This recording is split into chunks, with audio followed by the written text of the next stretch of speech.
give this a stir." Joe blended the sauce and the chicken while Delta worked her magic on the pulled pork and then the turkey. "Which one would you like to sample?" "The chicken."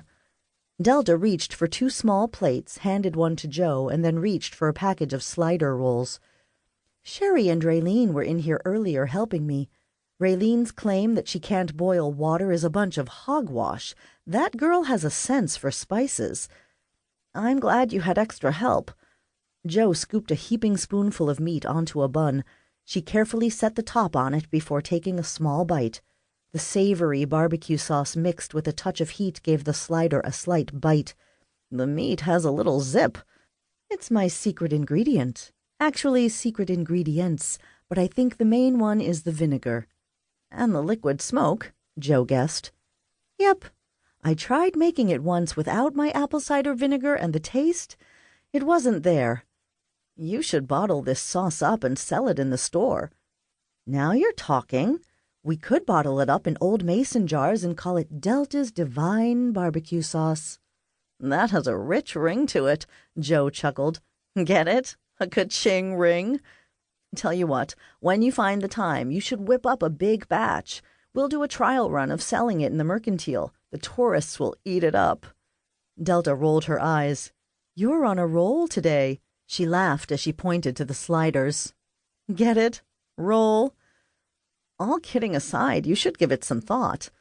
Joe polished off the other half of her slider. "What else do you have?" "Ribs were too messy, so I decided on some bacon-wrapped smoked sausages." Delta handed Joe a piece of meat skewered on a toothpick. Joe inspected the small appetizer. "Is that brown sugar on the outside?" "Yep. I call this treat a man's candy. No man can resist them." "Nash was here earlier and taste-tested a few." Delta shook her head. "Those women sure do like to flirt with poor Nash." "Nash?" Joe popped the treat in her mouth and tossed the toothpick in the trash. "Of course. Don't you see how they go gaga over him every time he's around?" "I hadn't noticed." Nash Grayson, Joe's handyman, lived in a small apartment above Second Chance Mercantile. He'd been with Joe for a few months and was divorced. His teenage son lived out of state with Nash's ex. Joe was careful not to pry into Nash's private affairs. He told Joe his son would be visiting for a few weeks during his Christmas break and asked her if it was all right if he stayed with him. Nash was instrumental in helping Joe run the farm. He'd not only helped her fix up her old Victorian, but he'd also helped renovate the property's mercantile and bake shop. He never seemed to get too fired up no matter what crisis was thrown at him. Calm, cool, and collected, that's how Joe would describe her right-hand man. "He's quite a catch." "What do you mean?" Delta shoved her hand on her hip. "Joanna Pepperdine, have you ever looked at Nash?" "Of course, I look at him every day, and I talk to him every day." "I give up." Delta eased the plate back onto the counter. "And I better get to work. I want to finish wrapping up my inventory before Pastor Murphy gets here." Joe's mood sobered. Today was the day Raylene Baxter, Joe's newest resident, was leaving. Pastor Murphy had found a spot for Raylene at a large group home located between Topeka, Kansas, and Kansas City. "I don't get a good feeling about this new place."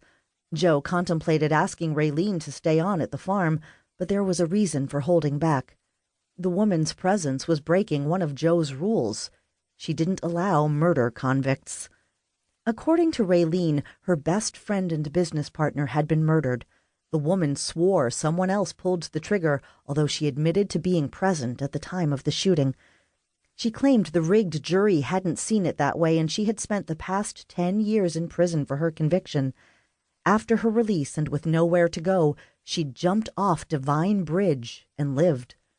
Evan, a local, had watched Raylene jump. He ran to the edge of the bank to try to help when he noticed 2 large men dragging her onto the riverbank. By the time Evan reached Raylene, the men were gone. It was a fall Raylene should not have survived, let alone survived with minor injuries. It was a divine intervention. Pastor Murphy visited Raylene in the hospital after the jump and then stopped by Joe's place to ask if she could take her in.